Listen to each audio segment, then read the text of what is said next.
Hey, I'm Alex Radcliffe from Board Game Co. I'm Professor Matt. And today we are reviewing Core of Discovery by Off the Page Games. Core of Discovery is a new game from Off the Page Games. Off the Page Games have done Mind Management. They've done Hero County. Hero County. They generally do games based off of comic books or graphic novels or that kind of situation. This is Core of Discovery, which I keep saying Corpse of Discovery, and I keep getting corrected. Core of Discovery. Finally got it right this time around. It's based on the comics Manifest Destiny. Yep, and we'll have a link to the crowdfunding campaign down below, and everything you see here is a prototype, rules, components, all that stuff, subject to change. And for those of you that don't know the story, I won't get too into it, but it's basically about the expedition of Lewis and Clark, where they encounter a lot of monsters and different things that they have to deal with along the way. Yeah. And basically, let's go ahead and dive into the game. The general idea of this game, because I'm going to kind of teach you the general idea, and then I'll go through the specific scenario I have set up over here. And I will say this game has a bunch of scenarios, different ways they operate, and I believe, if I'm not mistaken, the specifics that you'll see here are unique to the reviewers. Yes. The maps, which you'll see, there's a map underneath these tokens that we'll get to, but they are unique so that nothing will be spoiled for you, and when you go to play, it won't be the same positioning, which you'll see. Because there is an element of learning the board as you go. This is a not really hidden movement in traditional sense, but there's a degree of deduction and discovery in this game. There are going to be a bunch of maps to that end, so to deal with replayability, there's going to be a bunch of maps for each scenario, if I'm not mistaken, and the ones sent to reviewers are completely unique, so you don't have to worry about any kind of spoilers here, from what I understand.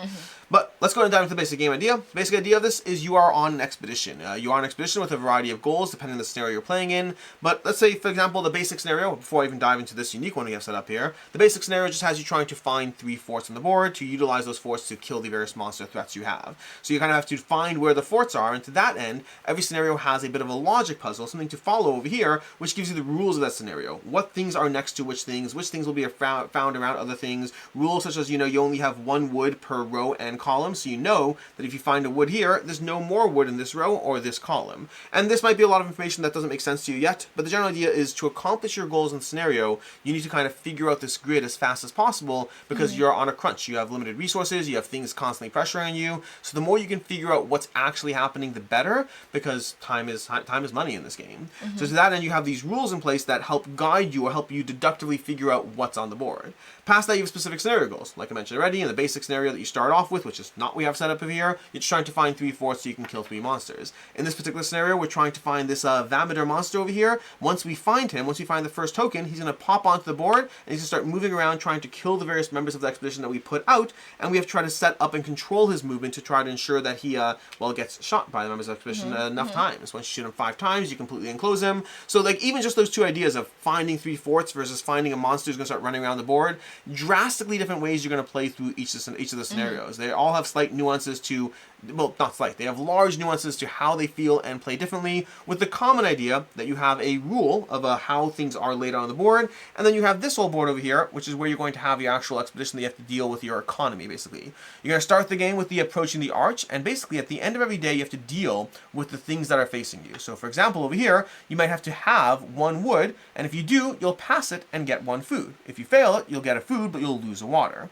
And these little journeys over here, what's going to happen is every time you find a sun. So for example, let's take a first turn. You want to pick a starting spot to go on? Sure.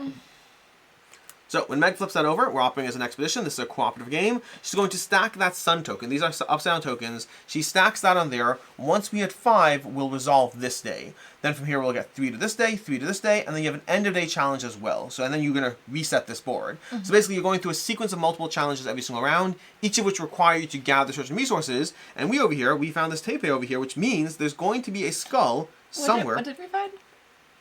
TP? Did I say tepe? Tepe. Tepe. I'm French. TV. We have this TV over Canadian. here. We go ahead, and that's going to give us information that we know that there's going to be 1 of these somewhere around here.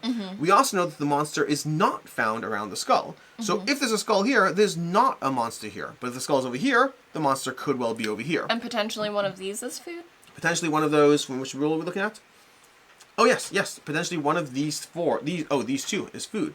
Which right now, we actually don't need food. We need wood. And you do have these tokens here that now that we're starting to deduce certain things, you can put these on there to note that. So if we know these 2 might be food, you can do that to kind of keep track for yourself. Yeah, and to that end, I don't think I actually want food right now. I want wood, so I want to get my hands on some wood. So what I'm going to do is on my next turn is, and we're not going to go through a full sequence, we're just going to go through a few turns to get a sense of how this goes.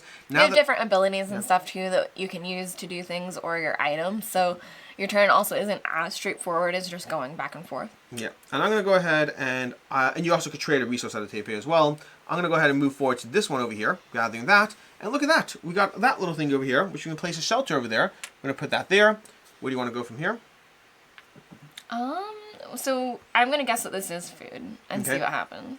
Oh, we that's found the the wood. wood. That's the wood. So we got the wood now. Now we also know there's no wood in that row and column, but we have our wood necessary. And each of these days, each of these moves is slowly taking up time, but we're trying to gather these resources. We start with a bunch of water. We're going to need to get that over there. So we're going to need all these various things that we have over here. So we need to be mindful of gathering all this stuff, figuring out the board, so we can start figuring out the puzzle. Like I said, up here, you're going to have the specific journey you're going on of what you need, and these cards. You're going to have a whole deck of cards. You're putting up new challenges consistently to deal with. You're going to have your end of day where you're going to need food. And if you fail this challenge, you straight up lose the game. So you need to be mindful of not running out of resources. You'll have the night phase. If there's no monster in play, you'll reveal a new threat card. Those threats are going to be some that are unique to the actual journey that you're playing in, the specific scenario, and then some that I think there's 2 that are general to all scenarios, and then 4 that are unique to the specific scenario you're playing in. And then you're going to go ahead and reveal 3 new challenge cards, place them out over here, and deal with those challenges. You'll have things like building a fire and building a shelter. That's going to be the place where you can go ahead and build that shelter, which you won't get a fatigue penalty if you do that over there. And then the unique scenario elements. So for example, these over here, whenever you're exploring a path, we can place one of these people on these paths on the board, and those are going to be helpful to capturing the Vamator or shooting the Vamator as once he's actually discovered. Because in this particular scenario, the first time we find water, we have to be very careful because we know that there's water here or here. And the first time we find water, as much as we do need it for the next challenge, we're also going to put the Vamator on the board, so you need to be operating with these kinds of degrees of mindfulness as you go. And you do start with water available, so you can also use that as your advantage to not quite summon him. Quite yet. Until you're ready. Until you're ready. Just be ready. Be ready. Past that, you're going to have specific characters you're starting with over here, and you're going to, here we have the Vamator of Health over here, we're tracking this. We have specific characters over here. You start the game with some items, and that's kind of a general overview of how things operate. It's hard to really get too much more into it without the specifics of each scenario, but on your turn, you start moving. Every scenario has where they start. So for example, over here we start in this column. You start spreading out, trying to make deductive elements as to figure out what you need to do. You're going to need basically playing a survival game, and in some cases you're playing more of a game. So in this particular scenario, you're playing survival plus a lot of board positioning and situational stuff, so you can get your troops out, hopefully not have them die because the Vamator is trying to kill them, and hopefully take 5 shots at it and then slowly enclose it completely within discovered terrain to win this particular scenario. That's basically core of Discovery. Now, I think Alex did a great job at explaining how the puzzle part works, but I think just to show everyone how the components will work when they have the game, you do have this tray, and it's, I don't know, multi-layered, but you could see that we were taking out these tokens that have the sun on them, but you do have these sheets, which I wonder if I can just pull the sheet out. You should be able to pull it out. Yep. These are designed I wasn't to sure that the pressure of these. But, so you can see this is the sheet that's underneath, and you can see exactly how the puzzle is laid out. So, huge spoiler alert, this is the exact puzzle and we're seeing everything. But this is how it's laid out, and you can see like how you'll eventually uncover everything. And you have all these different options. Yeah, multiple ways. Again, each scenario, even though scenarios have the same rules, they'll have different puzzle sheets, so you can go ahead. That's actually a little hard to get in there. You might, never mind. You can do it right away. Never mind. There's a specific sheet you use to kind of help get you in there without having to look at it, because otherwise you're trying to not look at the puzzle. So there is a cover sheet you can use to slide them in. There's stuff to do to make sure you get that in properly. That's all been thought of. But that's basically how you play Core of Discovery, and again, the spoilers you're getting are just for the reviewer copy, not for the specific scenario you have. And with that, Meg, shall we dive into thoughts and opinions and all that stuff? Absolutely. What do you think about this game? What do you like about it specifically? I think it's so clever. I think that this was a game that I think I first played at Gen Con. Yes. And it really surprised me that I think there are a lot of genres out there and a lot of different types of games you can play, and puzzle deduction is something that can be very fun and satisfying, but you need to do it in a way that isn't too much work for the players, that it's only satisfying and you know, rewarding for you. Obviously there are negative things that can happen, so not just to your benefit, but where you don't really have to run the game to run the puzzle. And it runs itself so smoothly, and where you can change out the different sheets. I just think it was a surprising, really great puzzle that I don't know if I've seen many games like this. I know I've definitely seen some where there's things placed based on certain rules, but I just think it's done really, really well.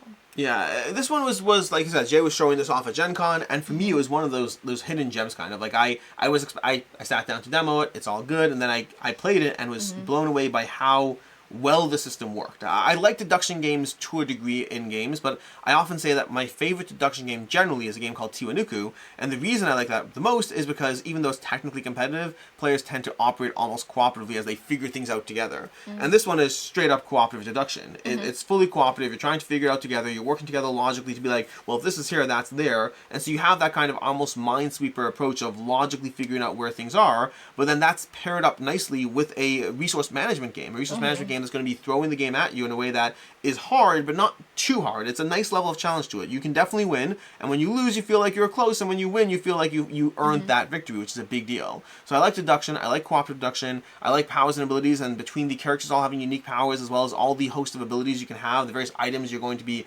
gathering for those characters. Every character starts with, well, it depends on the player count. At a 2-player game, you start with 2 items. Different player counts have different items, but you have a lot of that in play. You have the various threats that are going to be variable, and you have the scenarios that are highly variable. Effectively, you end up with a cooperative deduction game with powers and abilities, lots of variety to everything you're facing, especially the scenarios. That's a big one. Each scenario feels very different. It's the same core engine at play. The same core engine is present, but they feel very different as you charge through them, which is very rewarding. Yeah. Yeah, it blows my mind, like, when there are some games, like a dungeon crawler or something, where you can say they took an IP and this makes sense. And for a game like this, they took an IP, an existing comic, and you really are exploring, and it's dangerous, and it's hard and difficult, and, you know, if you think about the expedition and they had some knowledge where it's like, some things will always be like this, but first we have to find that to find the... I don't know, it's just, how do you think of stuff like this? It's very well done. The rules in place and the way those all operate, very well done. Any concerns, things you don't like, any of that? I have a few How about you go I'll first? start. So a few small things. First of all, and these are very small nitpicks to small degrees. One is, I'll say that offhand, thematically, the aspect that you're kind of exploring the board from like a random position as opposed to having an actual expedition doesn't bother me. But if you're looking for a more thematic immersion, the idea that your board is everywhere, your expedition effectively is everywhere you have explored, which thematically is a disconnect. Mechanically doesn't bother me personally. I'll say that as well. Like we touched upon this briefly, but you might have some concerns about replayability, and if you play through this game enough, that is technically a reasonable concern. I don't know what the plans are as far as content. Theoretically, they could have, PDF sheets released in creative.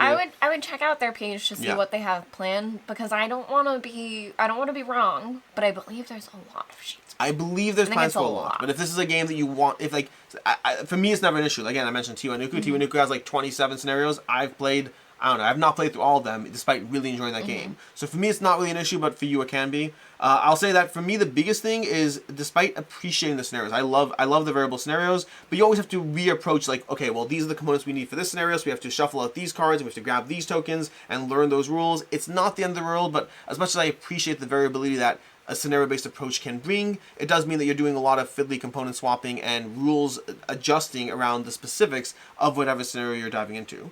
Past that, from a pure mechanical perspective, I'll say that sometimes you just feel stuck. Sometimes the deduction only takes you so far. And so at the end of the day, sometimes you have to make judgment calls of, well, either this is water or that's water, I'll do this, and then you're wrong. And that means that if you do that enough throughout the game, you might just lose because, not because you played poorly, but because sometimes the deduction will only take you so far, and if you make the wrong call on 50-50 chances enough times, it can be frustrating. So like every time I've lost this game, I've felt it was close, I felt I could win, but sometimes when I've lost, I have felt it's because of the way things played out and not because of agency on my end. And so that's a small nitpick around it. But past that, mostly it's stuff I like.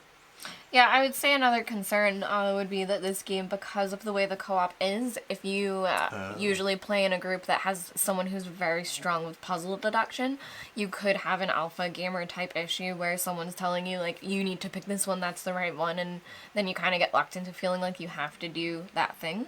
But that being said, I think that didn't really come up. Yeah. No, but definitely a good call. It has that, because of the nature of being cooperative deduction, it definitely has that aspect. As far as final thoughts, rating, where are you on this one? Oh my gosh.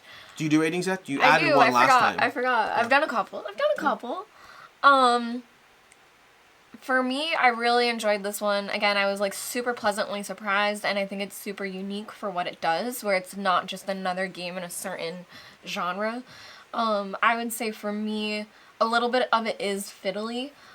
Just with how much you have to do with the tokens and stuff, that sometimes it can get a little bit honestly, messy. I didn't even cover this, but setting up these tokens is a little bit of a pain. It's not the end of the world, it's a little annoying.